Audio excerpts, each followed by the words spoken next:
That's what happened to the Japanese students who Kevin supplanted Yeah, because what? Jinx knew that he wanted to get Max into space. Jinx knew that he would need Kevin to be part of their group, so he went and did some wet work, and that kid is now dead in a ditch somewhere. He Oh, killed that wow. kid. No. Yeah, I mean, like Jinx. Jinx don't play. I mean, he sets a freaking booster to explode, so that they have no choice but to launch this thing into space. Thermal That's a curtain failure. homicidal robot right there. Max won't live that long. Hey, if you are a nerd and someone says the name Serenity, you probably think about the classic film about space cowboys. Or maybe you're like, is that one of those space rovers? Was Mars rovers Serenity? It isn't, but it should be. But hopefully, in the very near future, when someone says Serenity, you'll think, Serenity. Oh, that's that girl that those cool people sent to SpaceCamp. Here's where you come in, cool person. Serenity Burdge has always been fascinated by space and science stuff, so when the opportunity came to actually go to SpaceCamp, it was like a dream for her. The down payment has already been paid, and now we're just raising funds to pay the rest of the way there. And you can scan the code that you see on your screen to go to a GoFundMe page and help out. And speaking of helping out, friends from more than a dozen shows and podcasts are working to do their part to help make it happen. In the first video, our team comes together to review the 1986 movie SpaceCamp starring Leah Thompson. Second video, another review of SpaceCamp, but this time it's like an After Dark version with the incredible Scott Nicholson. In our third episode, our friends at Al's Place and Deep Dive TV podcast about the Quantum Leap episode Atlantis to support Serenity going to SpaceCamp. And keep checking in because we're adding more people and more videos all the time. Look, SpaceCamp is a one-of-a-kind experience for a kid. It's really cool. Not only is there math and science and STEM and all the stuff you expect, but there's cool projects. It's hands-on. It teaches teamwork. It teaches leadership skills. It is just all around an awesome experience for a kid who's into science. Trust me, I know what I'm talking about. It's fine. I really did that. Hello and welcome back to Station 823. I'm Albie. Hi, welcome to Trick Exploration. I'm Chris. Hi, I'm Stacy from Corwin Productions, Deep Dive TV podcast. That's it. Hi, I'm Allison Pregler from the Allison Pregler YouTube channel. Woo! Oh, look we at got that. somebody joining us. Somebody just joined us right in the midst. See, Allison, you're magic. Allison Pregler is Oh, I'm Allison, here. Allison Summoned him. Pregler is magic. All right, Brian, good job. You got your noise canceling. Hello. Hey, Brian! Welcome. Hi, Brian. Hello. Brian is also collabing with us from where? You'll never know. Al's Place. We're going to go with Al's Place. He is right now. He's zooming in from Trenton, right? Close. All right. He doesn't know because he just leaped in. So Pennsylvania. Yeah, No he one- doesn't even know who he is exactly. right now. You have a It's mirror very around. confusing. I like Have your you shirt, gotten to Brian. the part? Have you gotten to the part in the movie where the aliens attack them? Not yet. That's Okay. that's in the third act, I believe. Right. Today, we are collabing with all of our friends from the early 21st century. We're going back in time to 2025 to go back in time and talk about 1986 SpaceCamp. Y'all excited to talk about SpaceCamp? the feature film Space Woohoo! Camp, Super. or are we just traveling back to a random day at a space camp in 1986? Sometime in May? When did this come out? Does anybody know? June 6th. June 6th. Wow. See, right that's why around you're my in charge birthday. of trivia. There you go. And Stacy said she didn't know anything about this movie. How about that? So, I prepared a little bit. I have So- a cast list. all right. So that was your first time watching it, and I think Chris was a virgin also. What about Brian? No, I've seen it. I watched it a lot when I was 10 years old, I guess. Yeah, me too. A lot. Allison, you watch it often? No, this is my first time. Wow. See, that it's surprises me. not the cultural touchstone you thought it was, Albie. maybe it wasn't on HBO all the time. Maybe it was on like Showtime or Cinemax or something extra. I don't know, but like it was always on TV when I was a kid. I think Allison and I are both too young. Ah, that's right. Yeah, We're that's Gen true. X up here, Yes. and down there. What are you guys? Millennials or Gen Y, Gen Z, Gen Alpha? What I'm are you Gen guys? Alpha. Gen I'd Alpha be guilty. millennial. Millennial. Okay, cool. So I mean, we're bringing. I think that I'd heard of Space Camp. I've certainly seen a lot of older things. It's just one that I'd never actually watched, and I'm glad I did for this. I'm Yeah, glad you got us to watch it. it seems like up your alley. Something fun, something cheesy, but also good in a way. Yeah. All right, so we'll be talking about Space Camp today. If you haven't seen it, we're gonna do a little bit episode recap, and that'll be from Christopher D. Philippus from Trexploration. Yeah, can you first tell everybody why we're doing this recap and watching Oh, that's Space right. Camp? I mean, you might It's a want to fundraiser. Right, you might want to promote the actual reason we're here. Yeah, we're keep raising things all- funds to send Serenity to Space Camp. A very close friend of Firefly from Station 823, and she got the chance to go to Space Camp, and she got in, and the deposits are paid, and she's ready to go. We just got to worry about the rest of it. So that's what we're doing. We're fundraising. So part of her science class and part of, I guess, school is just fundraising to help raise the funds, because it's I think total is $1,500, but deposits have already been paid, but plus you got other expenses. So the goal we're going for is, what is it, $1,377, I think. That is a modest goal. I think that's a very achievable goal. Yeah, it's a little bit, but it's not too much. It's not like ridiculous, I don't think. But for what it is, I think it's a good price still. And wow, we're already raising funds. I'm looking at it right now, and we are up to $216. Wow, that's Woohoo! awesome. So Right. let's thank our people here. We have people and positions. Let me check here. Wow, okay, we got donations from our mission commander, Allison Pregler. Woo! Thank you, Allison. And our pilot, Faith of the Heart, Christopher D. Philippus. Woo! Wait, that was anonymous. Wait, how could you tell that was me? Because you've got faith of the heart. And our payload commander, I believe, Richard Tetra. You Tetro, help that's me. Rick. That's Rick. That's Tetro. our. I can't that's pronounce our, that. That's our Trexploration cadet Rick Tetro. Rick from our Deep Space Nine days. Yes, we were yes. playing that game. You know Rick from way back. Rick I from the know Rick. neighborhood. You He's know one Rick. of those Infinite Potato Alliance people we're collabing with, right? Yes, for sure. All right. And from a Quantum Leap podcast that's not the Quantum Leap podcast, but a really good Quantum Leap podcast, and other things now. Doesn't he do other things now? Who's this? It's Sam Fain. Oh, Oh, yeah. Sam. Yeah, he's a mission specialist. So what? Wait, congratulations what's to my everyone. title? What's my title? I'm sorry. What's Faith You're of the pilot, because Oh, you the were pilot? second.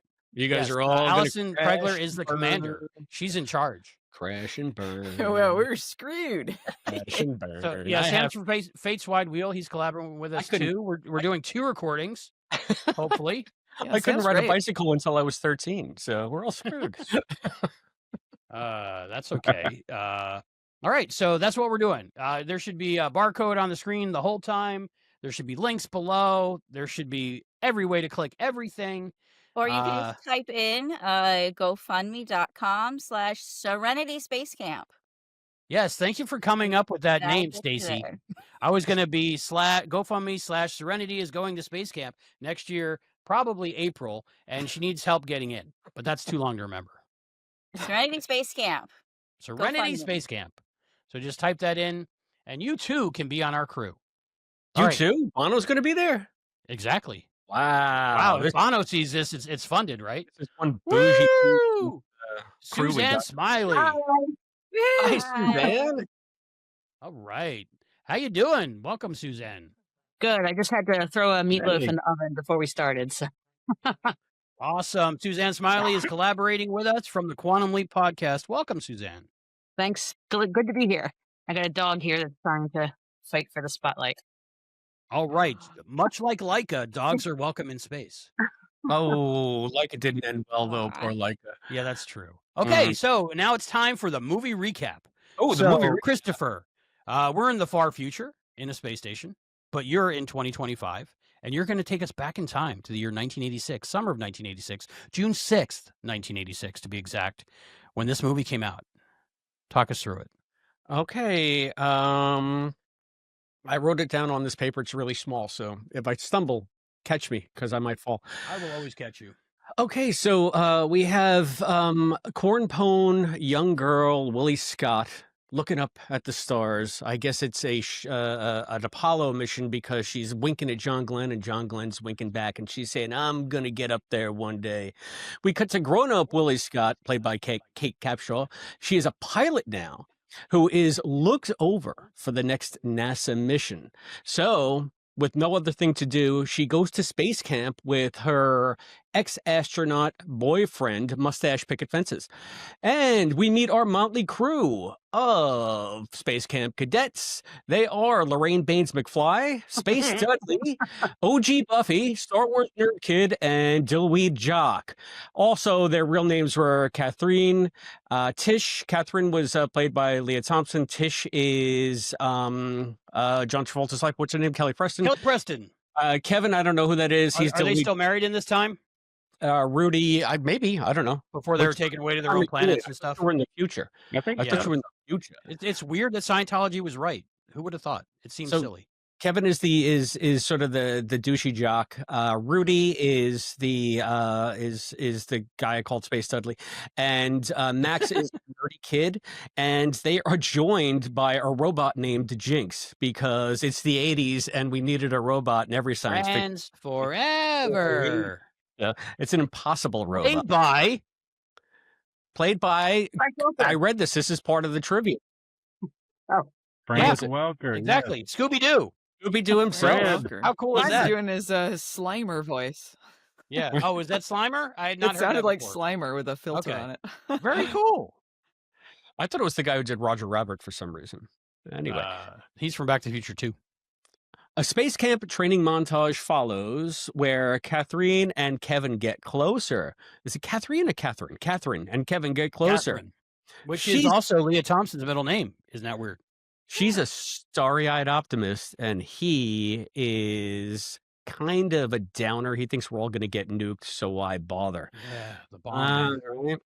I lost my place here. God, I wrote Luckily, this. that what, doesn't happen Cold until War stuff? 2027.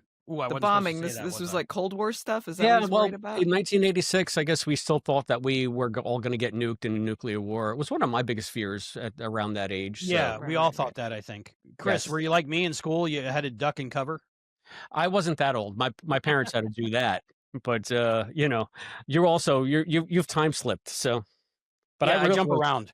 I had like huge existential fears as a child. I was afraid of nuclear war and Satan. So things that anyway. Both equally as silly.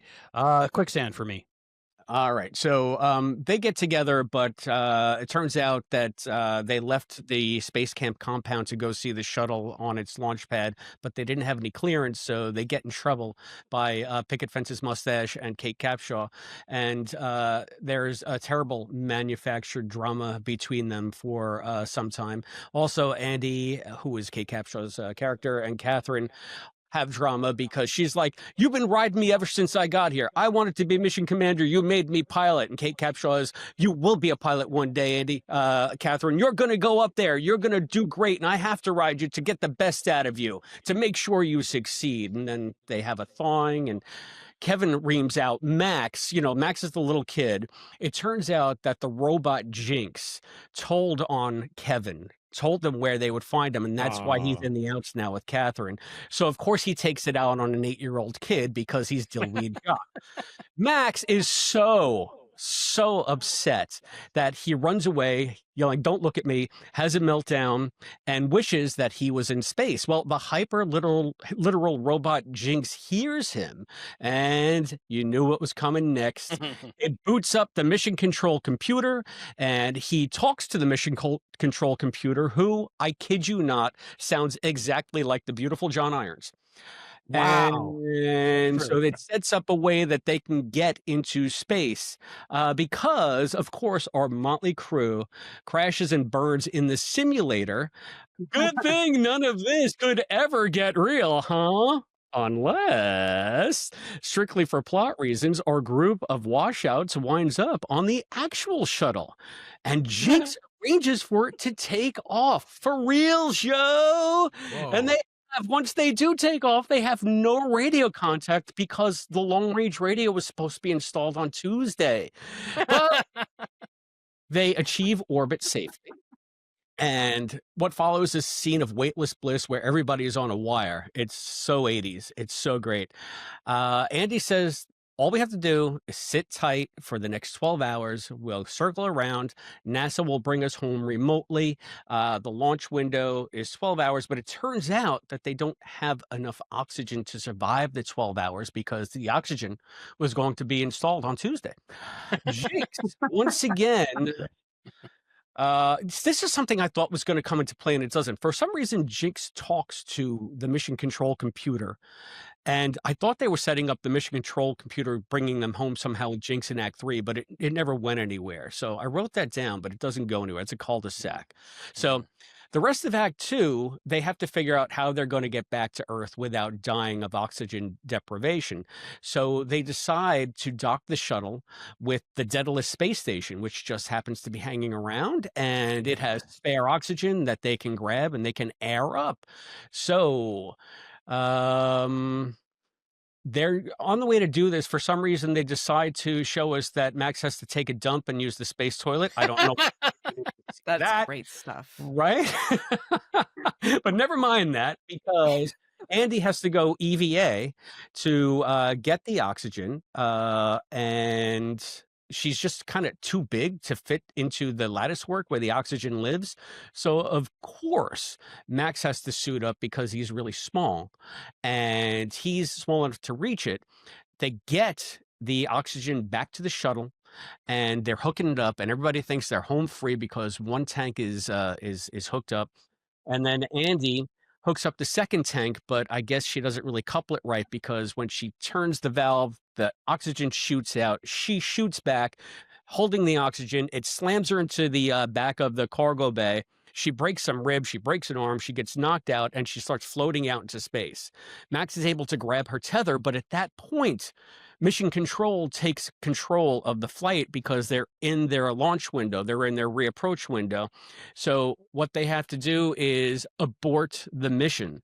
And now they're stuck in the same predicament. They can't make the launch window again and have enough oxygen to survive, but at least they rescued Andy. So they have to figure out what to do next. They land on the solution that there is another window to land in a place called White Sands. I don't really know where that is, but New York, right? White Plains. Yeah, White Sands. It's right in the middle of New York. Exactly. It's right by the Cuomo Bridge. So they fly down to the Hudson River, and they land safely right there on the Tappan Zee. And all's well that ends well, and they all get fabulously wealthy from the class action suit that they launch against NASA for negligence. And everything is really great until Chestbuster busts out of OG Buffy's chest and kills the human race. The end. That was SpaceCamp 1986. I think I got the name. Woo! Thank you, Christopher. I could have done better, but I could have done a lot worse. Seeing that you saw it today for the first time. I did. I That did was see it pretty good. today for the first time. I think you might have like an eidetic memory or something. Let's put it this way. The broad strokes of this movie weren't too difficult to follow because I could predict them all about 20 minutes before they actually happened on screen. Am I alone in this? This was maybe because I'm a child of the 80s and I went to the movies like twice a week, every week for 12 years. I sort of got the formula down of movies of this period, and boy, this was one of the most formulaic of the bunch. It had all of the 80s touchstones, the precocious kids and the teen angst, and even playing Clapton. They played an entire Clapton song at the beginning. They played Forever. How many times? It was like I got to play that while I'm driving Serenity up to SpaceCamp. It was blasted out the windows. My stuff. So I had that on cassette. First impressions. First impressions, everybody. Let's go with Allison from Movie Nights, Allison Pregler on YouTube, because that's what she does. She talks about movies, and we're lucky to have her here. Thank you, Allison. Oh, thanks for having me. I said it at the beginning. I'm glad that you got me to watch this movie because I think maybe I'd heard of it, but it wasn't really like on my list of things to watch, so I didn't have any expectations going in. And I found it to be delightful. I just thought it was nice to have like a good adventure with these kids. Thought the scoring was really beautiful. Oh, yeah. It felt like a breezy watch. I didn't feel myself getting bored with it. I had a good time. Cool. Yeah, John Williams. Amazing music, right? Yeah. Yeah, let's go with Brian. Brian, first impressions of SpaceCamp. Then, now, forever? Well, this is like the millionth impression because I used to watch it like constantly. I think we had the videotape where we rented it a whole lot. But I loved it. Mhm. You know, when I was 10, 11 years old, I'd watch it over and over and over. And I didn't realize at the time, you know, I would watch Indiana Jones and I would watch this, but I did not put together that Kate Capshaw was in both movies. When you're young, you don't really think Same. about stuff like that, I guess. And then I did not know until we started doing this that Joaquin Phoenix is Max, which is crazy because I never would have put that together. Leaf Phoenix. And Yeah, what Leaf else was I was going to say? his Oh, nickname, I think, staging. yeah. Yeah. At the time, Yeah. his brother, Oh, River, was very famous. Yeah, so it was cool to see yeah, a yeah. He was in the third Indiana Jones movie, and little connection there. but yeah. Yeah, so Okay, you watched it so on White repeat like I did. Sands, New Mexico. Do what? Oh, New Mexico. That's where White Sands is. Gotcha. See, Brian White knows Sands, New because he's in Mexico. New Mexico Well, right now. well, we should all know because on that site in White Sands is where the first atomic bomb was put off, I believe, and also the entrance to the Trinity Oh. site is there, known as Stallion's Gate Oppenheimer. Oh, wait a minute. Are from you telling me Quantum Leap. that there's a quantum leap connection? There's a lot of There them, is. actually. Stallion's Gate is located. Stallion's Gate is located in White Sands. Very interesting. That's awesome. Yes. All right. First impression, Suzanne. Actually, I knew nothing about the movie going in. And then when it started, I was like, oh, Kate Capshaw's in this. And I was like, oh, Leah Thompson's in this. And I was like, oh, John Williams. And then, Yeah, all stars. so then my husband and I sat down and watched it. And when we first heard Jinx, I was like, I would bet money on that being Frank Welker. And then we looked at it, I was like, Really? yes. I knew immediately because like I'm a big cartoon fan. So like there's certain voice actors that like the moment I hear them, I just know I could be in the other room. I'll be like, is that Frank Welker? Is that Rob Paulson? So yeah, I was expecting the kids to be younger. So then when I saw Max, I was like, oh, okay. Well, at least there's that. I kind of like what Chris said. It was very formulaic, but there was more of that like danger at the end than I expected there to be. Because I was thinking it's going to be like this easy breezy, like, oh, they're just going to go on this fun adventure. And there's never going to be any like real danger. So then when that kind of came in, I was like, oh, okay. Cause like, I know if this was a modern movie, it would be like every 5 seconds, something tragic would be happening. Something would be breaking. People would be screaming. So, so it's kind of in the middle. So that was nice. Like it was enough. Like you were like, oh, they're going to make it, sort of deal. But yeah, it was good. It was cute. I liked it. Good. Stacy. So, yeah, I had literally never heard of this movie until about a week ago when you told me to watch it. I missed it. I don't know. I think I was too young when it came out, and it just must not have had the staying power of other 80s movies that, I did grow up with. But yeah, like Suzanne said, you watch it and you know like at least half the cast, right? They're all people we know. I just had literally never heard of it. So yeah, I watched it and I thought it was cute. It's a little silly in a lot of places, but you got to remember it's a kids movie. It wasn't made to be like some big, fancy something we're supposed to enjoy, right? It's meant for kids. So you got to watch it with that lens, and then looking at it with the '80s lens, it's got a lot of '80s to it. But for what it is and knowing when it came out, I think it was cute, and I really enjoyed Jinx. Jinx. Love Jinx. Like Brian, I watched this movie on repeat probably from the time I was 11 to 13, 14, somewhere in there, because it had Leah Thompson. So, I was in love with her from Back to the Future, and this was her first movie after Back to the Future, even though in this movie she looks younger than she did in Back to the Future, which confused me for a while. It was the old makeup. But it yeah, it was that was on, and I watched Howard the Duck. I watched Casual Sex. She was in that with Victoria Jackson, and like they were always on.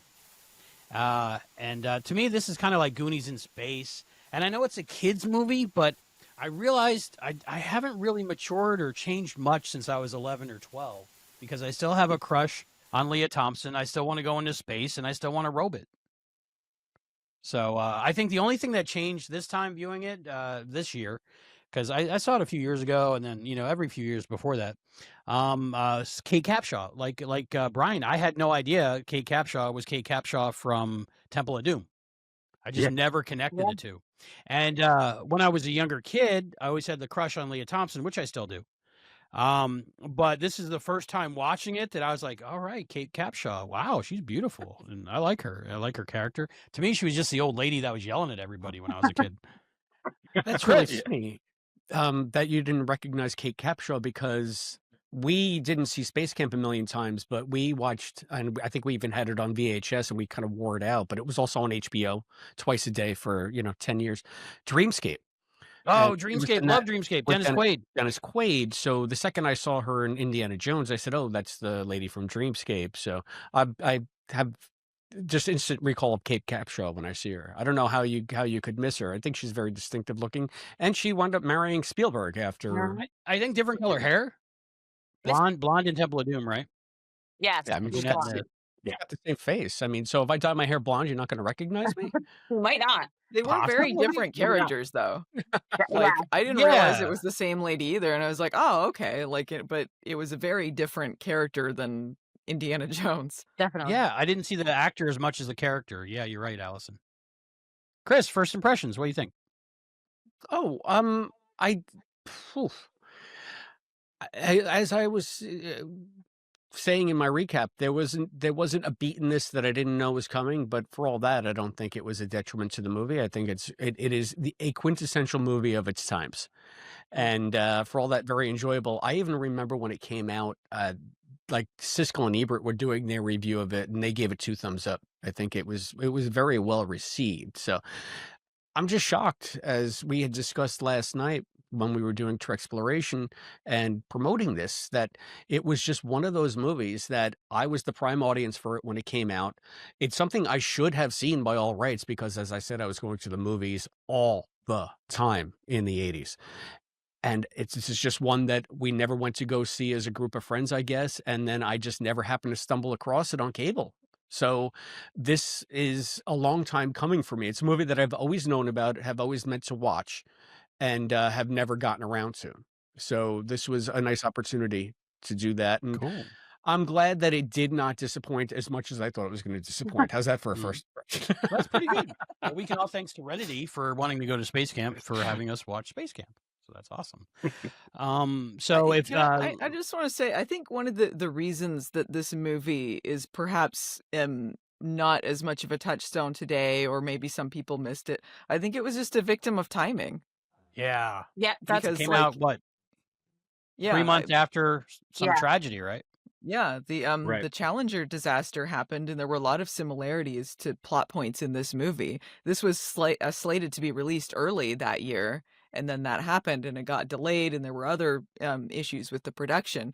By the time this was released, it didn't do that well, despite being critically well received, because I don't think people wanted to see a movie that was that similar to that. So I think that's part of the reason why it fell under some people's radar, which is a bit of a bummer because I do think it's a solid movie.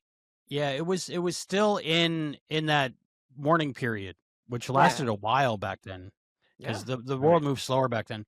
What did they say? That's why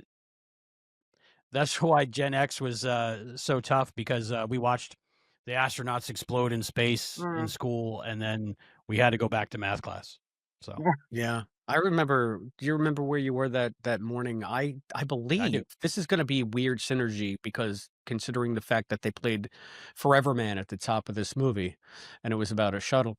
I think, if my memory serves me right, the night before I had gone to see Eric Clapton in the Garden in the city. wow. And I decided, because I was old, I was like 16, and I decided, screw it, I'm going to take off. I'm just going to skip school so I woke up, and I turned on the TV, and I see the explosion and the two pieces going off to the side. So I remember watching that live after a Clapton concert, and I was thinking, this had to be right around then, and they're playing Clapton, and it's just I'm in my weird Chris bubble. It's like, what, how anyway, it's weird to me. So I don't know if that influenced whether or not I had gone to see it, though. What came out around that? But I That think it would be affected interesting the marketing and I how it yeah. was put out. I think You that's part you're of probably right. I don't think people had an appetite for faux space disaster movies. Yeah, they didn't really advertise it because of the whole environment at the time. And it was also by a movie company, ABC, which is American Broadcasting Company, television station. They were trying their hand at a movie studio, Oh, okay. Like, and they it didn't failed shortly around this time also. So that might be a problem with distribution later. Yeah. I think I read this was their last film. Okay, so there you go. Cool. And so, like in a different world where the Challenger didn't explode, maybe it wasn't cold out that day. This might have been one of those '80s movies that is right up there with all the rest of them. Yeah, could be. This It might could be a victim of timing. Yeah, when I called off school to watch the shuttle launch when I was a kid. I was a sick kid, so I was just calling off randomly whenever.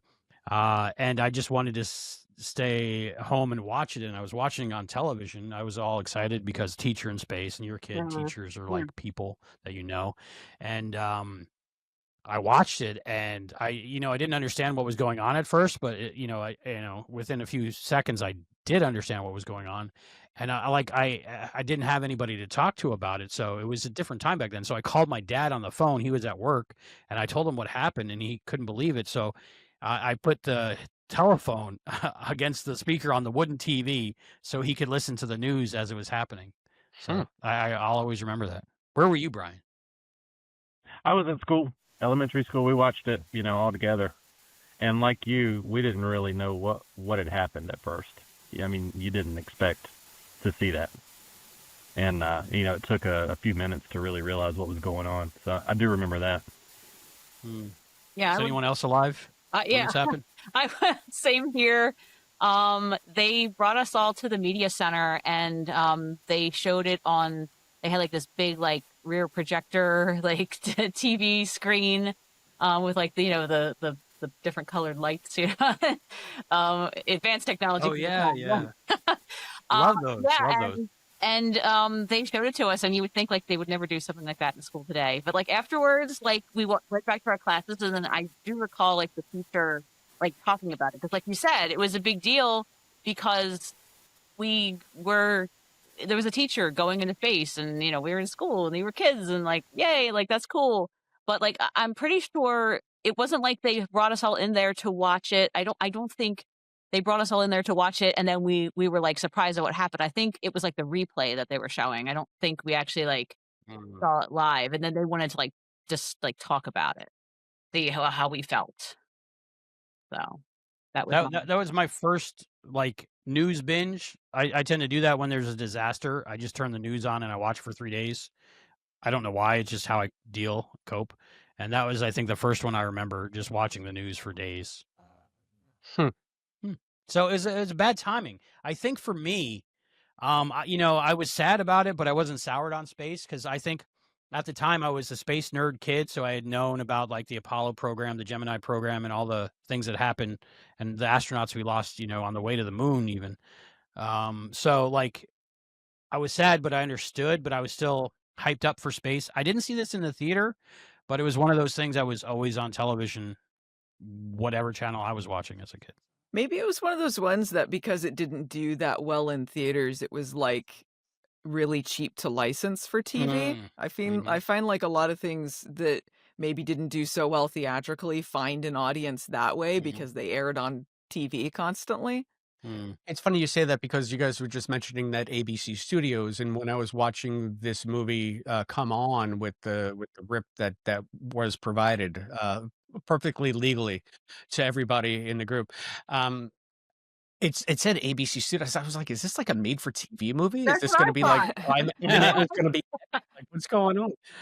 But I distinctly remember it being in the theater, and I can now tell you why I did not see this on its opening weekend, because it came out opposite Raw Deal, which was the latest Schwarzenegger movie. So I don't think I ever saw that. I like Schwarzenegger, but I've never seen that. I think that was the one with Alyssa Milano was his daughter. So No, I and gotta he was watch that. driving around that in like a Raw white Deal? convertible and like a machine gun. I think so. You know what? Never saw it. Allison, they all blend. They all blend. I can tell you I've never seen it, but I've never seen it. through cultural osmosis, I've Yeah, heard what is some it stuff. about? It's a touching story about a man and his relationship with his daughter. And Alright, he's so- going to reconnect. He's going to Giant reconnect with her. Austrian man. Right. He's going to reconnect with her no matter how many people he has to kill. So if Serenity ever goes to assassin school, we can cover that. Right. I I was think it's gonna the famous sorry. thing in that was Schwarzenegger driving around in a white convertible. It was like a white Cadillac convertible or like a Lincoln or something. And I think they were playing Satisfaction as he was shooting a machine gun. If I This recall sounds correctly. amazing, I've not honestly. thought of this in, at least 40 years about. And it's right there. It's all right there. It stayed with you. So that's what you picked instead of SpaceCamp. Yeah. Alyssa Milano, or Leah Thompson. Lorraine Baines McFly. Yeah. Yeah. I still, to Leah this Thompson. day, I can see Kelly Preston in 100 things in a row, and I still never recognize her when I see her. I don't dislike her, but like she never did it for me. It's So not even that. I was mean, never she's into that character. I perfectly think attractive. She's just utterly forgettable.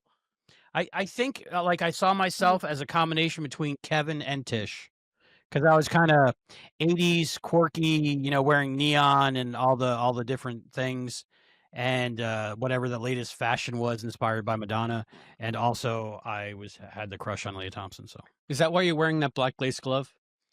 it's a long story. There was an EPS condiment that burned out, and I was trying to get ketchup out of it, and it didn't work. I'm Long telling story. you. Oh So I no. burned my hand. Oh. I thought it was just Papa Don't Preach. This is healing it. So let's talk about the movie. There's some things that were like, because movie, and there were some things that were like, well, obviously that's not right. But there are other things that seem pretty accurate. What did you guys think of like actual SpaceCamp, which we don't have the beautiful John Irons here yet. He's from Captain Game Show collabing with us, but he actually went to SpaceCamp. Did any of you guys go to SpaceCamp or think about going to SpaceCamp as a kid? And did you think this is an accurate representation of it? I never went, so I couldn't tell you. I feel like no one did, Albie. Okay. Damn it, John Irons. You know what? Wanted to go, but no, did not Oh go. yeah. I so wanted to go. But again, the actors in this SpaceCamp movie were like 25 playing kids. So I figured, I'm not old enough yet. And by the time I was 25, I was too old. I was already working 60 hours a week, not making enough to survive, I'm So just I couldn't go to wondering- SpaceCamp. I don't even know if I'd even heard of SpaceCamp until this movie came out. And then I was thinking, What? wow, how could I not have known about SpaceCamp? The beautiful John Irons went to SpaceCamp. I'm lucky, privileged. I remember everybody talking about SpaceCamp like in the early 90s when I was that age. It was like the time of Nickelodeon kids game shows. Right? Yes. We had all those game shows and every prize was like, go to SpaceCamp. Like that was the big promotional That thing. was a big they saw deal. on all the game shows. Mm-hmm. So I never Serenity knew has a anyone chance to who go to actually SpaceCamp went. now. So donate down below. Click the link. all the Yeah, I things. feel like if this movie is an accurate representation of SpaceCamp, $1,500 is a steal. Right? It's not bad. Serenity goes to space. Yeah. Well, Just we're like, all hoping for thermal curtain $1,500. failure, Yeah. right? It's She'll one in make the money 4.9 back million. on the book deals alone. But it could happen, right? It Yeah, could. that's one of the biggest things in the movie. They would not let kids be on top of a rocket while it test fired. There's no way. Of course they would, Al. You know, I feel like the movie largely felt like, okay, I'm in this world, and then the robot shows up, and I'm like, you know, I don't know. You know, the robot was going to do something stupid as soon as it shows up. And, friends forever. Oh no, you dumb. I was having black hole flashbacks to. I was like, no, not again with the robot. So everything except the robot, I felt like kind of felt grounded, even though it was slightly unrealistic. But Yeah, the AI is very advanced. It's still like 40 years later, were like, our "This is a robots are still failed falling over on robot." stage, right? this was a Yes, they failed are. robot. They're like, oh, we don't have the bugs worked out, so it's going to hang out at SpaceCamp. Meanwhile, it's completely sentient, doing its own stuff. Like, excuse me? Well, it is failed. Wow. You know why? Because it was sentient, but it didn't have the radiation shielding, so it would have felt every second of its inevitable death while in space on the Daedalus station. So they did this Or- out of courtesy. Just give it some radiation shielding, right? No, And if the radiation is that bad that it's going to affect the robot, these kids are toast, right? Yeah, these kids are all going to die of melanoma and We don't have radiation shielding. carcinoma. They're going to have all the nomas in about 5 years. So they better live up that freaking settlement money that they got, because they're not going to be around to enjoy it for very long. Yeah, the ending is quite abrupt. You don't find out what happens after, which is good, I guess. I It mean, was Christopher presumably Nolan to they go on meant for another it to be hour. a happy ending, but I guess you don't know. Yeah, other things like they don't make the window, but no one at NASA thinks, well, they could land somewhere else, right? The Earth is pretty big, or we'll just let them run out of Right. oxygen first. That, or, you know, they could even maybe splash down to sea somehow. Something. Who knows? Mm, Yeah. I don't know. This was the Atlantis. Have you ever seen the Atlantis? I saw the Atlantis in person at Kennedy Space Center. Huge. Have you ever seen it? It's like on the scale of like cruise ships.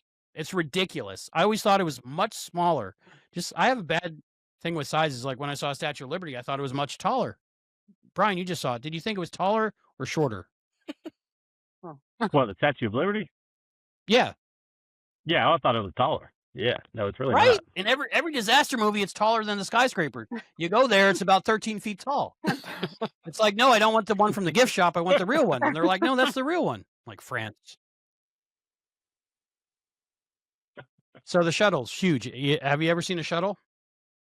I'm I trying to have. think. Yeah, I saw Columbia. Columbia? Wow. That's nice. Do they have one in the Air and Space Museum at the Smithsonian? I don't know. Yeah. I don't think they do. They do? Yeah, well, Is that the Columbia? there are two Air and Space Museums, and we went to the other one that's not actually in the city, and they had Oh. the spaceship. The Okay, space then shuttle. yeah, then I haven't seen a shuttle. The closest It's I've worth come going to is like see. a Yeah, lunar it was module really that cool. Grumman built, Oh, cool. Yeah, those I've seen. because that was done around here, so they have museums Yeah, dedicated to that. The shuttle is immense. It's huge. So you're telling me if the Huge, camera yeah. just panned over another 3 inches while they were on the cargo bay, we would have seen Ben and Addison just Probably. chatting. Probably Atlantis. Could be. Yeah, that's another thing. What is the Corman TV Deep Dive, Al's Place podcast? Going to do a deep dive on the Atlantis episode, right? We are next week. Cool. So that's going to help Oh, the fundraiser too. So subscribe there. Let's talk about things that bumped you about the movie. Anything like that stood out? For something that I expected to be a kids movie, what bumped me was there was still some titillation in there. I mean, they go right from the introduction and signing in to girls in the dorm in their underwear, and there's like, wait a minute, why were they that's in their very- underwear at that's very space camp? totally shifted. It was made by men. And and then I'm sorry, later it again took me out because it was just like, does this belong in this movie? Kate Capshaw running around in a tank top with no bra. Oh my It's like, God. It's like what goes Kids on here? movies were made different in the 80s. Yeah, things were different. They were throwing Nice the swears boosters. around. all They the were movies. throwing the sexual stuff around. They just did different stuff.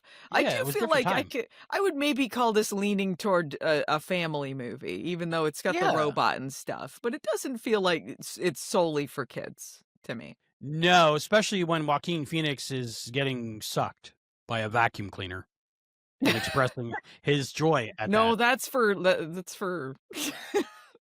Yeah. So okay. So something that took us out of the movie, but besides the titillation, besides the TNA, the rampant di- TNA that's in SpaceCamp. The toilet scene is for Yeah. kids for sure. Kids love toilets. Kids There are love fart humor. two edits of this film. ABC released two VHSs, ABC production, whatever, and whoever licensed it. There's the regular version that we watched, the Blu-ray version that was on VHS, and then there's a family version which cuts out scenes and dialogue. So basically, the TV version. So and they're two different video. I think three, because there was a Video Treasures, the full movie which came out later, and then the family version came out first, I believe. They have a family version of this movie. So this is considered, edgy. This would be Yeah. 13 these days. It's like the Goonies, it was kind of on the level of that, like with the language and stuff. I still considered it would have been like a kids movie. Yeah. What was it? Yeah. PG? PG-13? Yeah, this was when PG-13 existed, so it should have been I don't think they had PG-13, that, I yeah. think.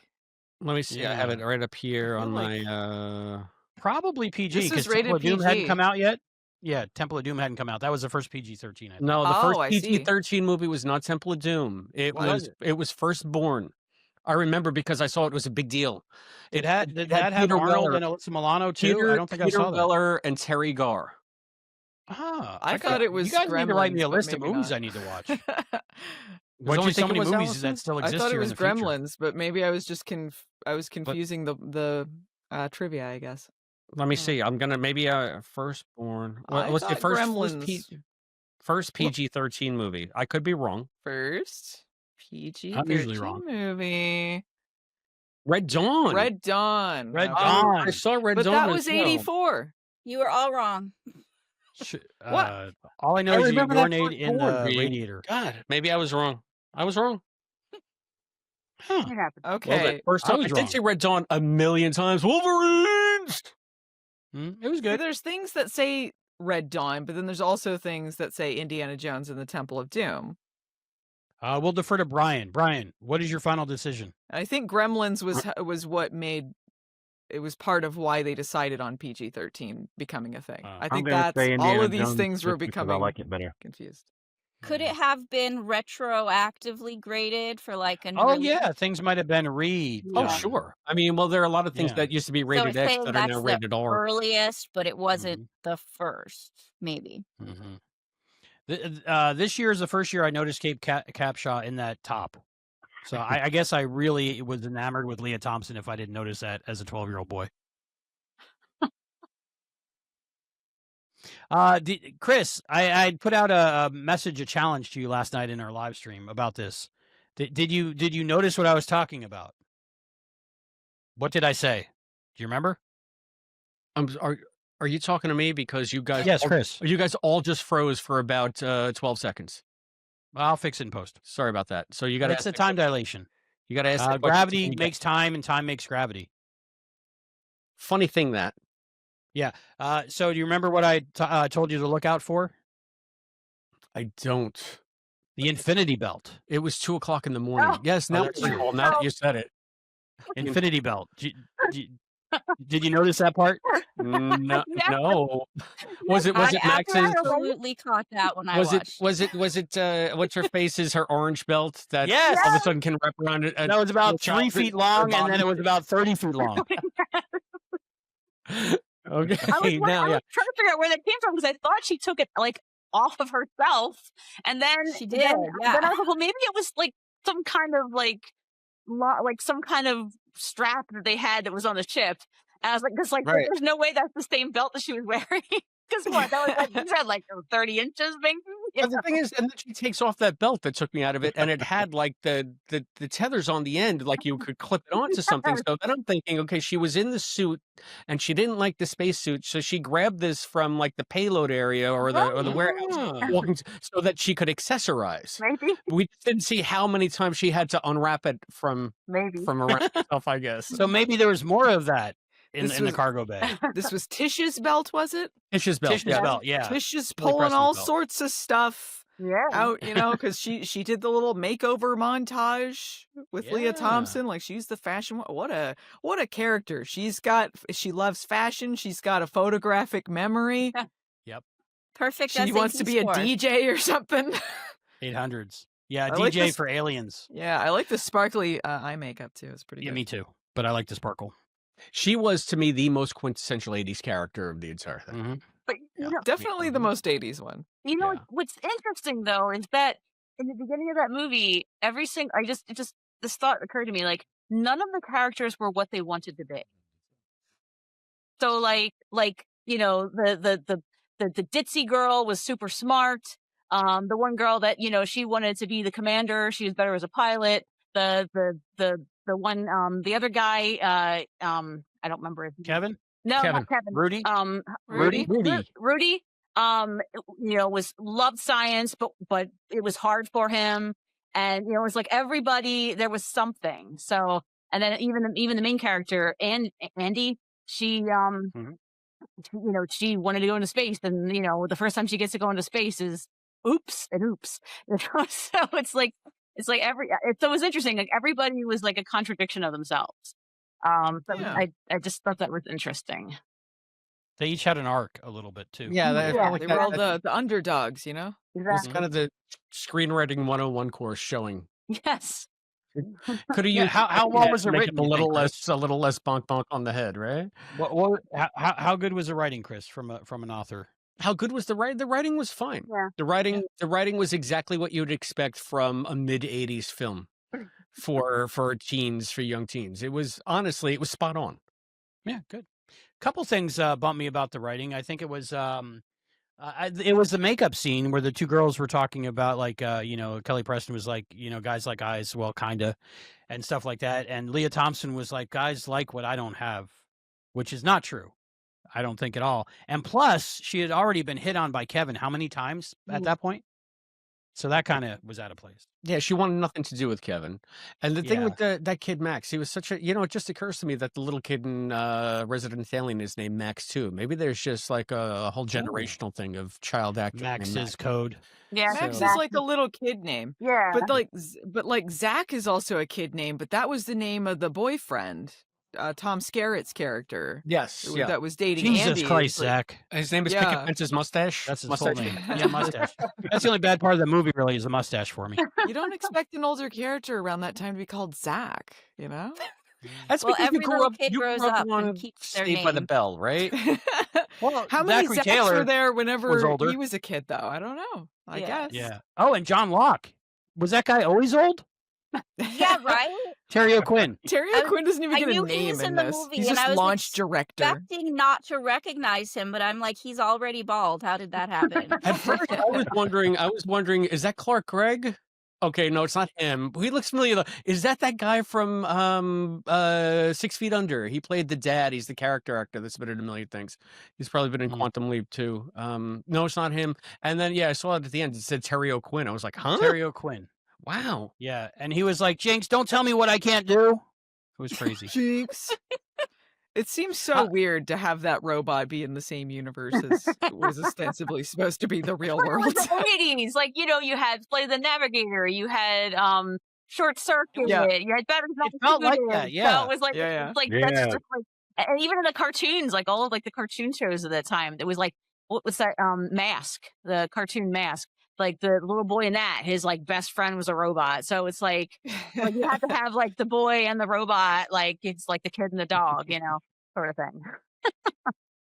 Loved it. Terry O'Quinn. Yeah. In the credits, did you notice before the cast, it just said Terry O'Quinn? Right. And then it said the main cast. Yeah. Oh, yeah, Did he it have was some weird, sort of just thing in his he was singled contract out. about that? Yeah. Maybe. And he was also in the main cast, but he was singled out first too. I don't know why. It's weird that he was considering his character didn't even get a name because usually I don't know. I guess maybe his agent negotiated something. I don't know. John Locke. Had he started in Stepfather at that point? Maybe he had all that stepfather cred. That was a creepy movie. Yeah. I don't know. This movie made me want to smoke cigarettes. Every time they're in NASA and they're all smoking, I'm like, oh, I That's need how a you know it's an cigarette. 80s movie. Like, smoke Yep. up, kids. That's right. Although a lot of times they just had the cigarettes and they weren't smoking. I guess continuity and stuff. That For All Mankind kind of thing, right? It's just Yeah. like you expect Margot to walk out and I I don't know. The filming locations were good on this. That's what I was going to ask. I know that it was part of it was shot in Huntsville and the other part was shot in Cape Coral, right? Kennedy Space Center. Yeah, Cape Kennedy. So would you think that was just a set, or did they take advantage of like the mission control and actually film in there? I think, being that I was actually in mission control at Kennedy Space Center, they could have been at Huntsville. It could have been, but to me, it looked like a standing set that's somewhere that looks like mission control. You know, that they use for everything. That's what it looked to me like more, because in the movies it's more like laid out like you would want it cinematically, fancy with like curves to everything. And in the actual where they were communicating with the rockets, it's just like straight, and it looks like almost like office lines of desks. Oh, okay. Same look though, just not as impressive. So that's something that bumped me. We talk about this a little bit. So it's taking place at SpaceCamp in Alabama. They go on a field trip to Kennedy, right? Which is where the launch happens.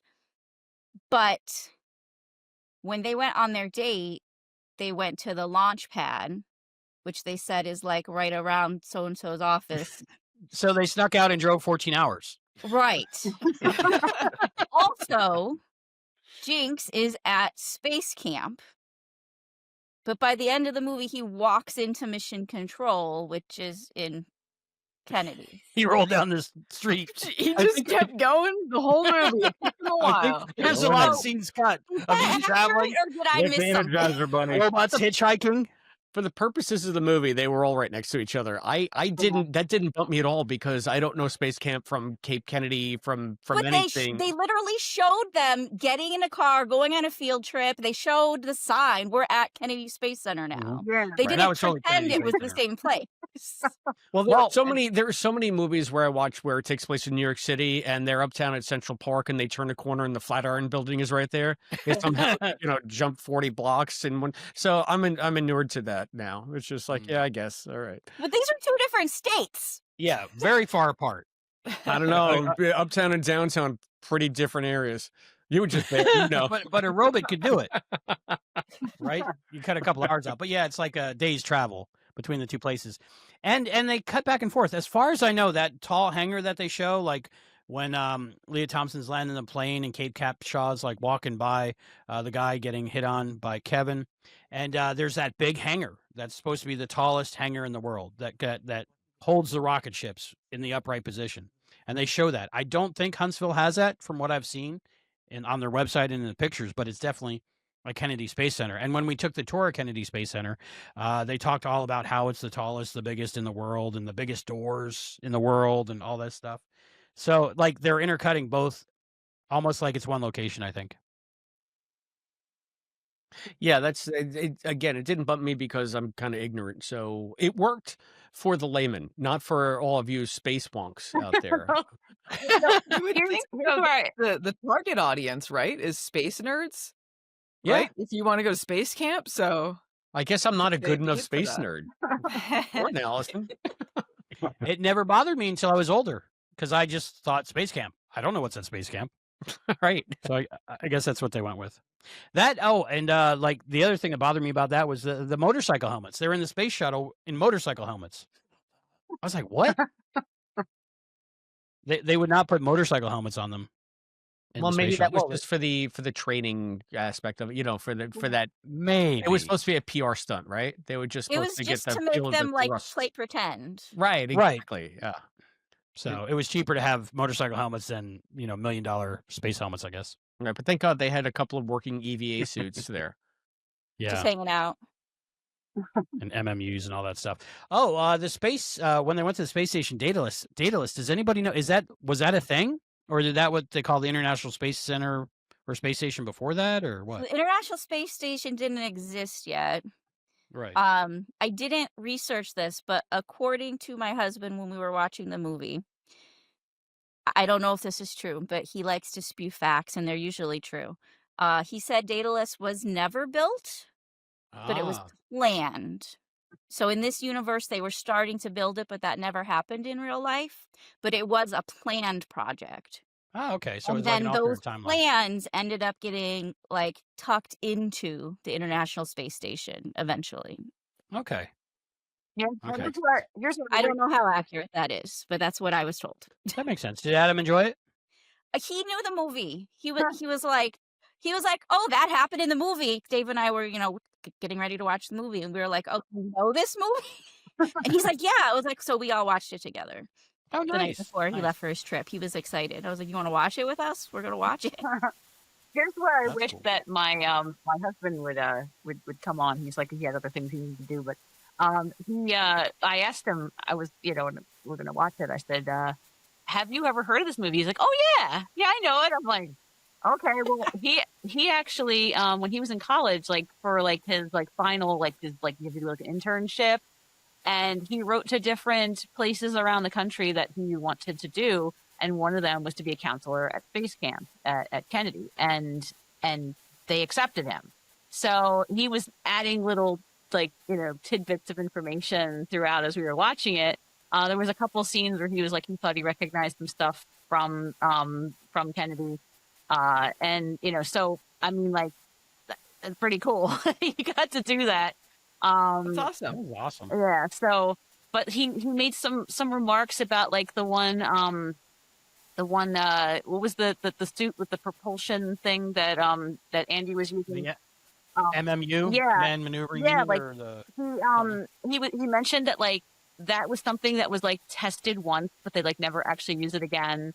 And also it made me I thought it was interesting because they mentioned like you said these abbreviations for these things, and I like the fact that they didn't dumb it down. I said to him they actually use the abbreviations for stuff, and then the kids were the ones that were like, oh, it's the whatever it's called. But sometimes it feels really forced when they put in a definition or an explanation for something, and I felt like it was like very organic.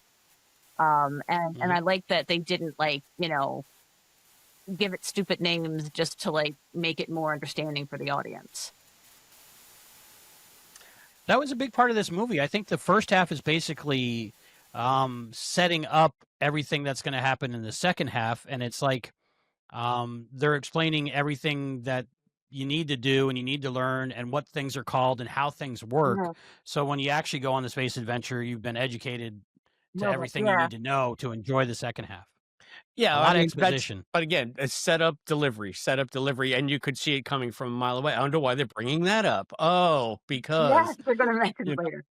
you knew exactly where the film was going based on the situations they put them in that they failed spectacularly at, right? That's something else I was thinking about. That Albie, you were saying you saw it a bunch of times when you were a kid, and that you're looking at through different eyes as an adult. Since I never saw it as a kid, one of the things as an adult that I was looking at through adult eyes was when they got shot up into space, and I was thinking, oh my gosh, like I'm thinking like if I were Andy right now, I'd be like pooping my pants, because like, Yeah. I just saw these kids. They have so much potential, but they will not work with each other. And now we are screwed because we are up in space and we're going to be forced to work together. I'd be like, because like the kids are like, oh, wow, look, we're in space. This is cool. Because they think, it's like, especially like the youngest kid, they're thinking like, well, the grown-ups have this, like, I'll be fine. But like, meanwhile, the grown-ups are like, what's going to happen? Well, we've got to get out of this mess. So, Yeah. And Andy would have, I think, been really cool under pressure because she's an astronaut. yeah. So that's their instinct. But if she's the only real astronaut Which she never been up responsible for there. this whole thing, even she would lose it, right?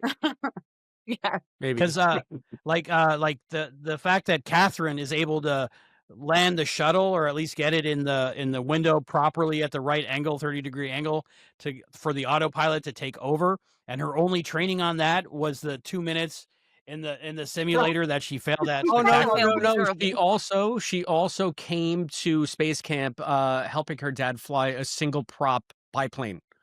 If you recall, that's when Dreamy McDreamy Pants first saw her getting off the plane. Wow. You're right. She was on that biplane. So Yeah, that he kind of knew something about flying, and of course, a 19th century biplane equates to a 21st century space shuttle. I mean, Yeah. they're essentially the same.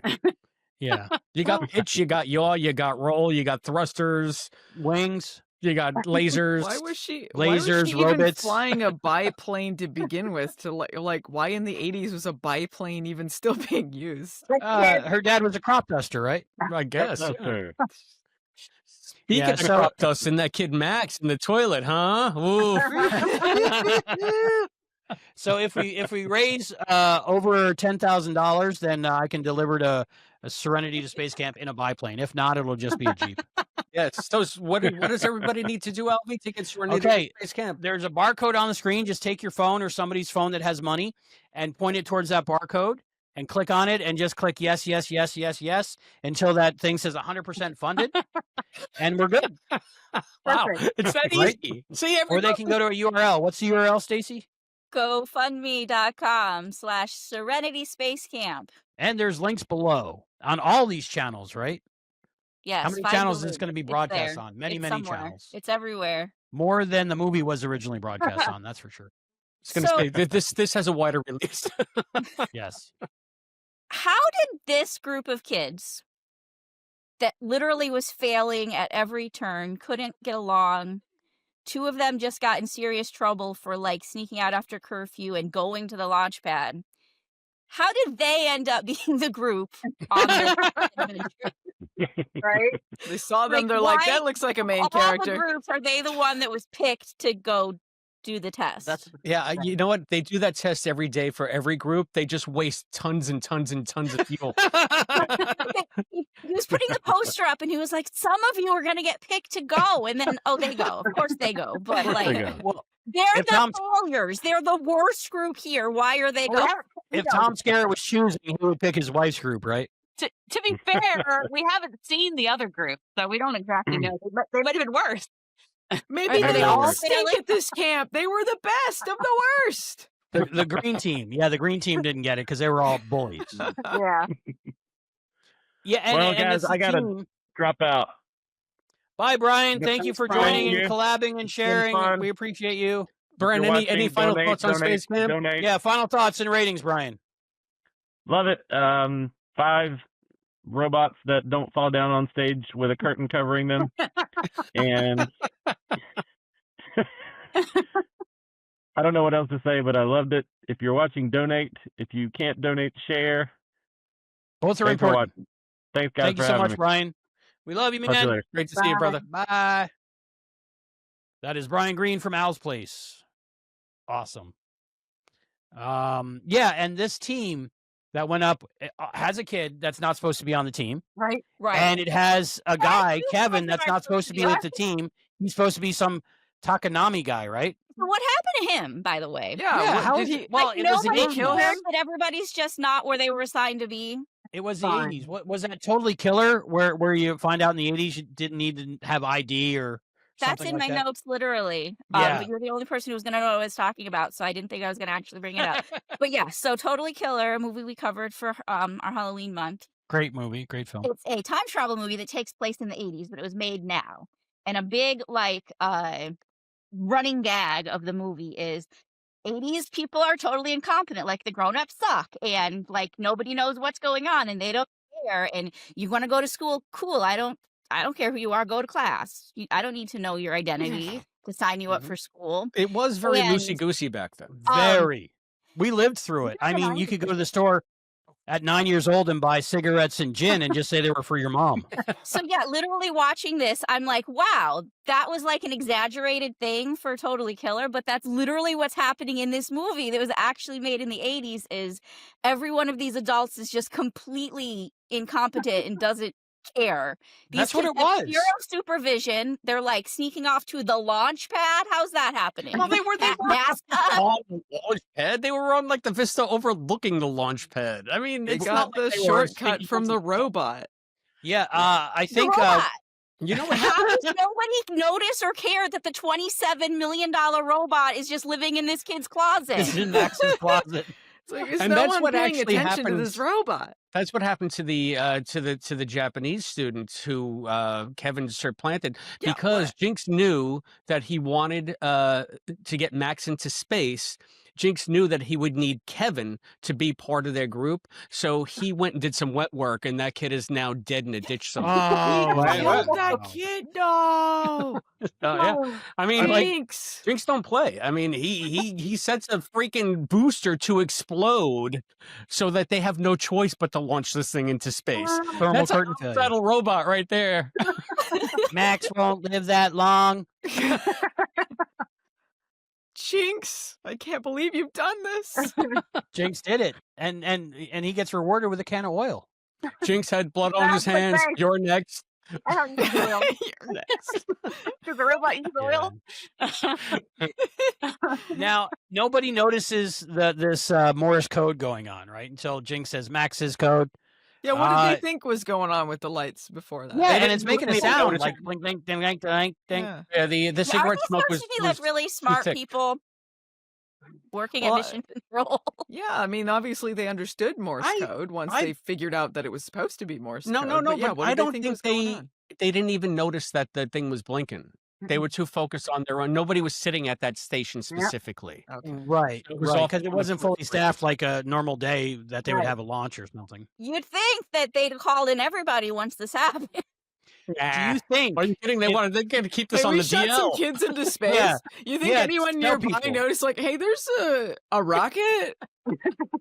Was there a rocket supposed to launch today? Instead, everyone with a 500-mile radius knows. Yeah, like, Yeah, that seems I mean, I can see unusual. launches from my place, even if I know, and it's on the other coast. But if I know it's going to happen, I can look in that direction. Actually, I can see them from Wallops. If I go to the South Shore, if I go Mm-hmm. down to the end of the block and I know there's going to be a launch, I can actually see it going up you from have the to specifically know. Yeah. Yeah, you have to know exactly look. when and where to look, but even I can see it, and it's like 17 states away. Yeah, It so might even people be somewhere people in the would know. Gulf of America. I don't know. 17, maybe 19, Yeah. Suzanne. That's 6 yeah. or 7, definitely. My dad used to work there. Oh wow! Right? That's like 17 states away, right? I'm right. Have you ever been to a launch? Serenity and I went to one launch, and we basically had the same view that Kevin and Leah Thompson had in the movie. It was from across the water in this nice public park where everybody like gathers to watch the launch across from a Mexican restaurant. It's really good. We watched a satellite that's orbiting the sun right now in a polar orbit. We watched that launch, and it was amazing.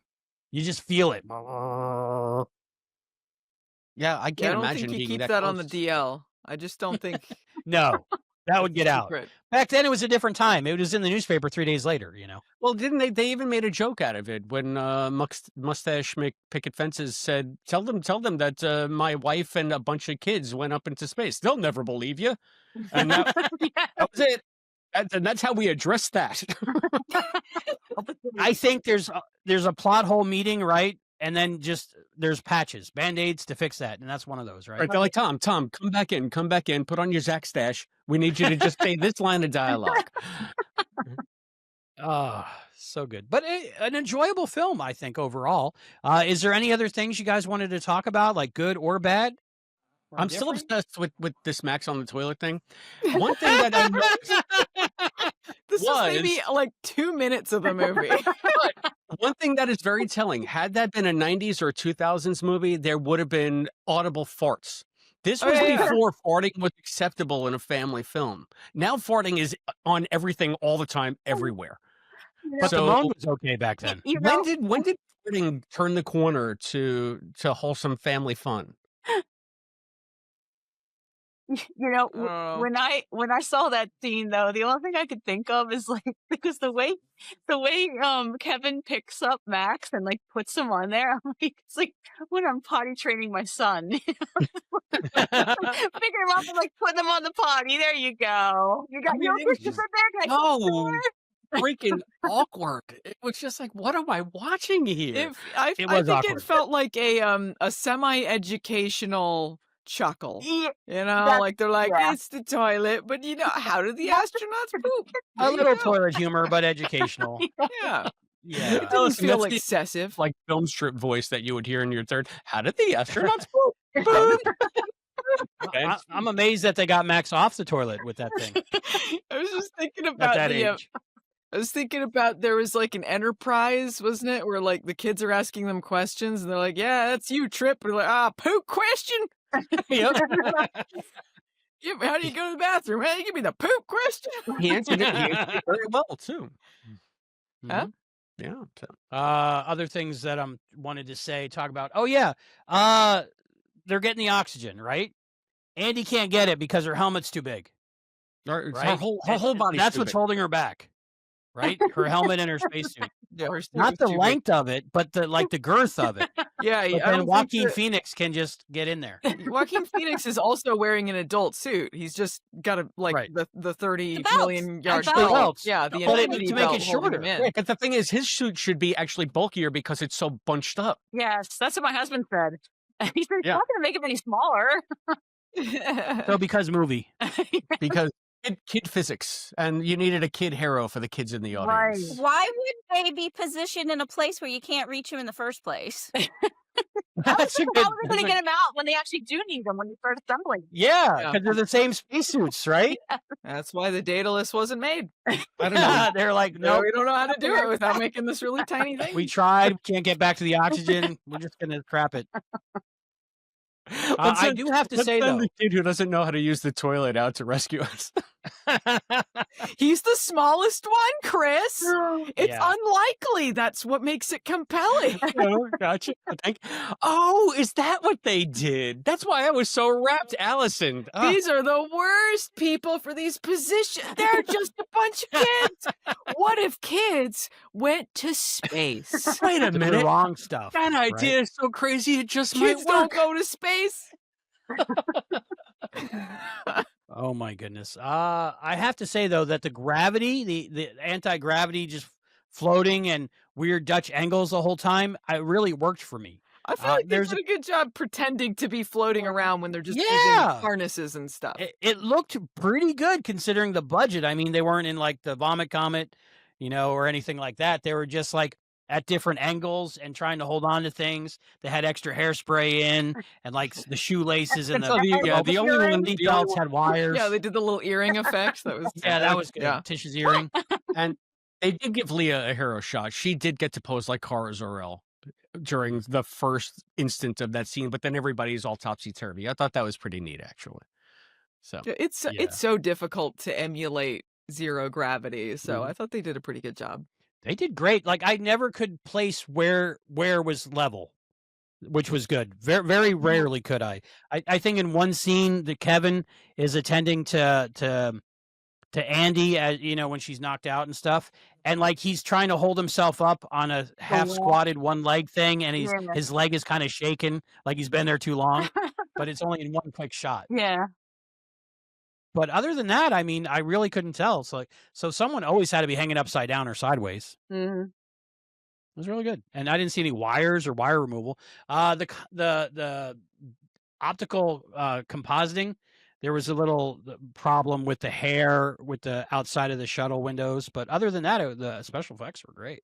Yeah, I there were think. some spots where I think where they were working on the Daedalus or something, and there was some like I don't know pieces of it or equipment or satellite or something where it felt like the screening was getting a little wonky, but Yeah, for the most part, pretty good. Yeah, I can Pretty tell good. you. I mean, that's just when you're doing blue screen stuff, it's almost inevitable. I was watching Yeah. Enterprise last night, and there was a scene with Paul, and the window was behind her, but Jolene's the whole back of her neck was clearly blue because I guess there was just Was some it- bounce going Were on. they doing spill, blue yeah. screen for Enterprise, yeah, not it green seemed- screen? It looked blue to me, but it was you could tell that she was on like a screen that they were then dropping Sure. the effects into. So Yeah, That- I feel that's like where- it was on the probably wall. green screen mostly by then, but it could be they were using blue for whatever reason. and now it can be any color. They could do gray screen, and it just works. So I think that this film would be a good candidate for like a 4K restoration where they can do recompositing of all the elements. Mm. No, I would I fix think they that. should keep it as it is. You like The it? effects are Little the black charm. cookie cutter Yeah, outlines. I like a little rough around the edges with it sometimes. You know. Yeah. Yeah, it's not bad. The Blu-ray looks good. The Blu-ray looks good. I can tell you this. I mean, you guys are much more harsh when it comes to these kinds of criticisms. There was nothing in the special effects that took me out of it, especially here. Even the robot, which is always the stupidest part of any movie. The robot, the best part. The robot seemed like a plausible robot. It wasn't some Johnny Five. Yeah, you know, Are you sure? He was reminded walking me- around, he was floating around going like, I'm the Jinx, the robot. You thought, oh, this seems it had this realistic little to me. tripod legs and its 360 head and it's like, I mean, it the was, robot, let's the look at actual this stuff. like, It was the animatronic BB-8 was if good. BB-8 was part of the Yeah. real world. It was like the real world version of BB-8. It also reminded me of the robot Helper from Venture Brothers. So, although Helper is much different, but anyway.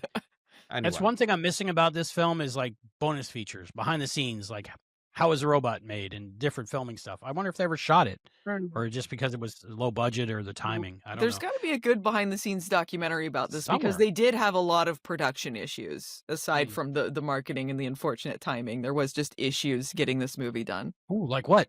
Fill me in.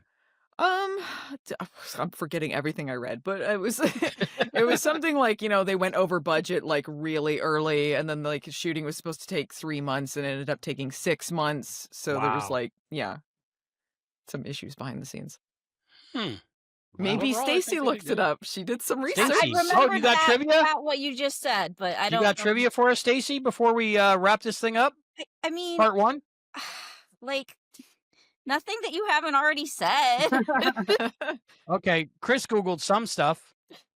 I did? No, I tried to Google and it was just like Frank Welker was the voice of the robot. That's as far as I got. And Suzanne knew that right away. Suzanne came in with a postcard that said it. By the way, Frank Welker's the robot. She had like a Scooby-Doo mask on. It was a scene. Yay! So we all win at trivia. Here's one I don't think we've talked about. Where was the shuttle meant to land? Kennedy, right? Edwards Air Force Base. Edwards. Yes, Yeah. Edwards, which is where Quantum Quantum Leap. Leap Genesis takes Yeah. place. More quantum That's where connection. astronaut Samantha Stratton was born. Yep. Wow. Sweet. Samantha Lots Stratton. of Quantum And Leap. astronaut Samantha Stratton shows up on the Atlantis in the revival series. Yes. Which we will Yeah. be covering on what? Corman Productions Deep Dive TV podcast. Yay! Yeah. So subscribe to that channel. Look out for that. That's going to be a part of the fundraiser. Okay, you ready for the live update? Yeah, let's This do video it. hasn't come out yet, so it is exactly the same. $216. All right. We're 13%, 16% there. We didn't Wow. we didn't lose anything. No, that's good. You'll shatter the goal. And again, as you just said, this video hasn't aired yet. So we'll see Well, what I'm happens. just hoping like Adam Savage just happens to click on this or something, or Steven Spielberg, because he likes looking about his wife's old movies or something. So you never know. Right. Maybe Kate Capshaw. Get Kate Maybe Kate Capshaw. Wow. You know Okay, what you need now to I'm do? You distracted. need to figure out who in this movie can do cameos, and then get those cameos for Rennie as like a pep talk for SpaceCamp. That would be amazing. Right. Yeah. Leah Thompson's not doing it right now. I think she's busy, but I'm going to get notified when she comes back. So hopefully before April. All right.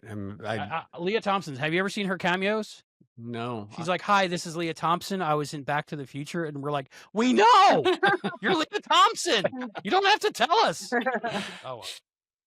All right. So I think it's time to start wrapping this part one up with final thoughts and ratings. Let's start with Suzanne first.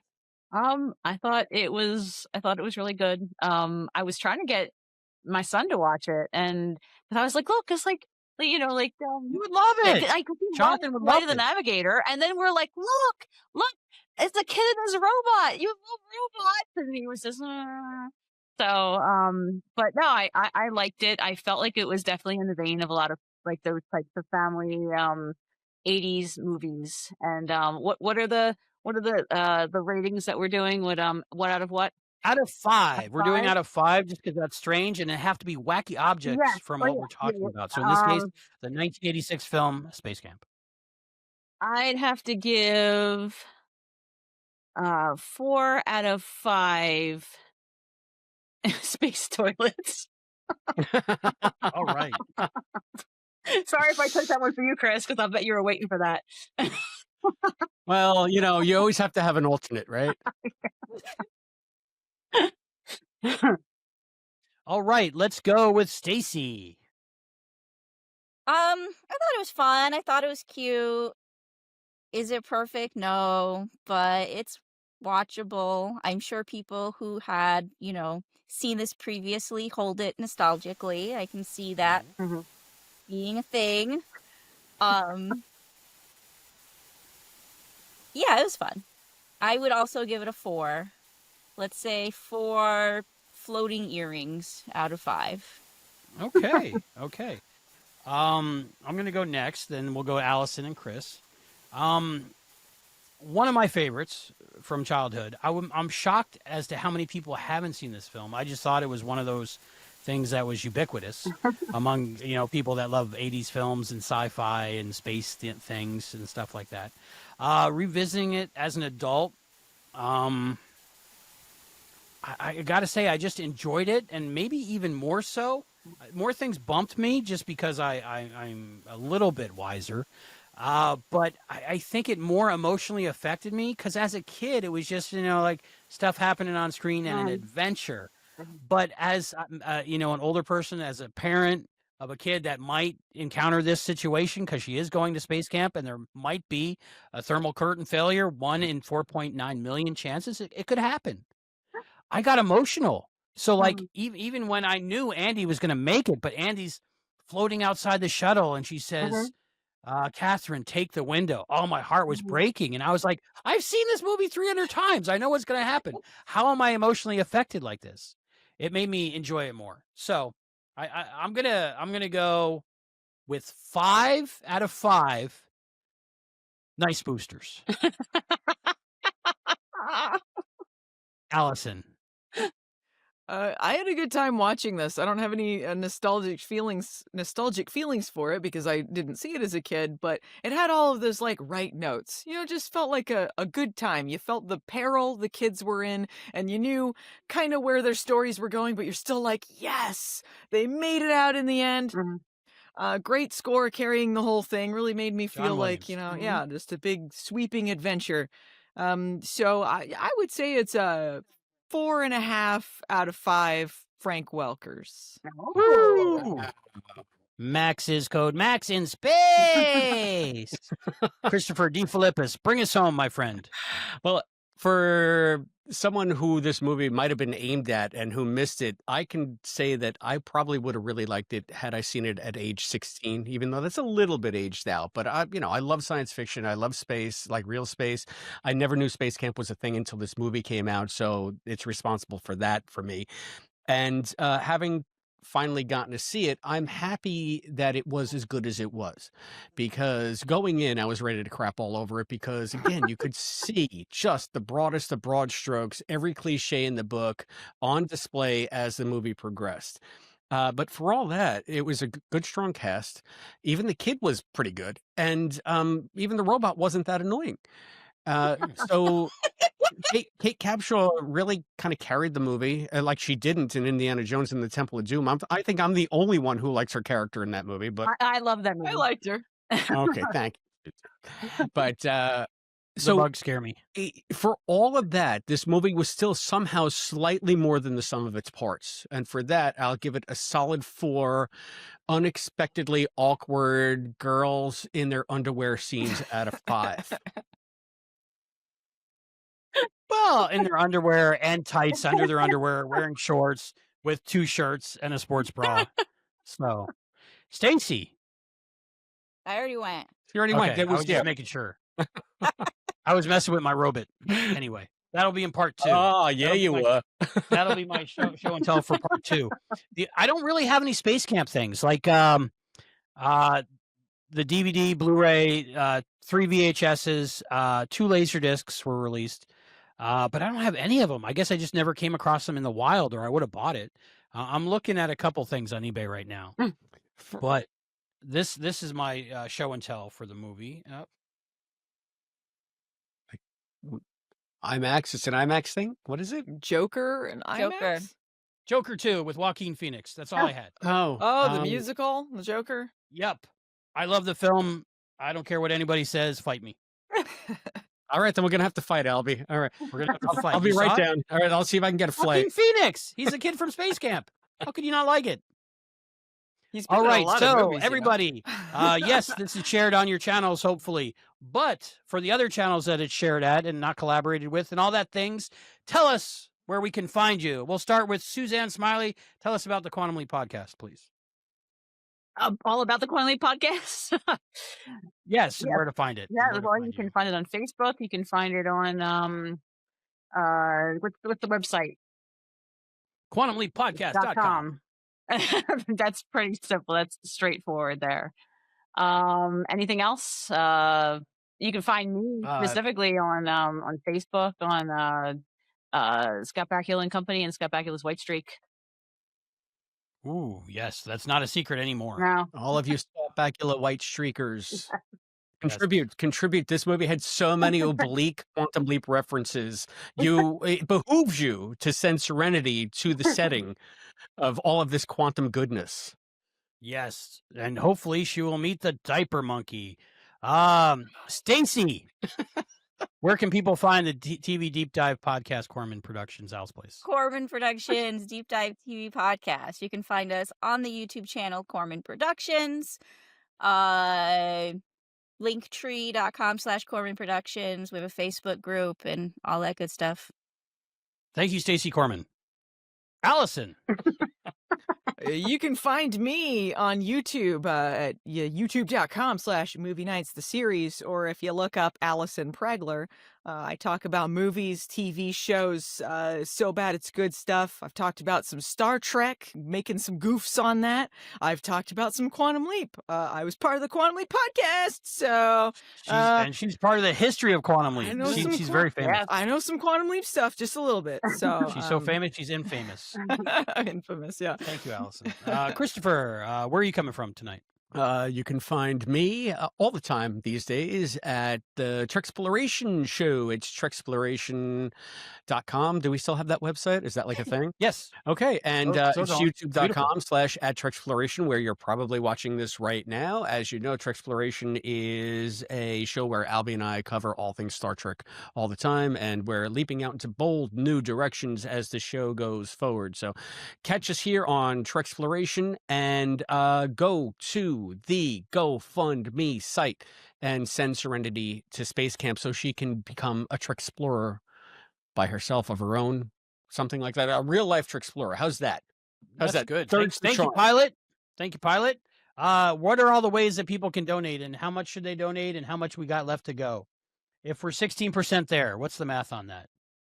So 84% left to go. We can do it. You do math can good do it. sometimes. We can do it. I have faith of the heart. All right. So what are all the ways people can donate? There's a QR code on screen. There's a link down below. And where can people go, Stacy? GoFundMe.com/Serenity Space Camp. Woo! And comment down below if you donated, and let us know, and we can And thank share you. it. Share the fundraiser. Share it. Please Share share with the everyone. video, share it all. Also, With let everyone. us all know what you thought of SpaceCamp, the movie. Yeah. Well, what was your rating? What would you give it out of 5? And what wacky objects? Let us know down below. Well, thank you, everyone, for joining us. Thank you, Mission Commander Allison. Thank you, Pilot Christopher D. Philippus. And thank you to everyone who donated so far and everyone who's donating in the future. We really appreciate you. All right. So for Station 823, I'm Albie. I'm Suzanne. I'm Allison. I'm Stacy. And I'm Chris. And we're going up. We are. You got to say it in a southern accent. We're going I'm up. going up. I Going up. am. I'm going up, John Glenn. Stop winking at I'm me. going up. John Glenn winked at me. John Glenn winked at me. That was good casting. She looks like a young Kate Capshaw, I think. Anyway.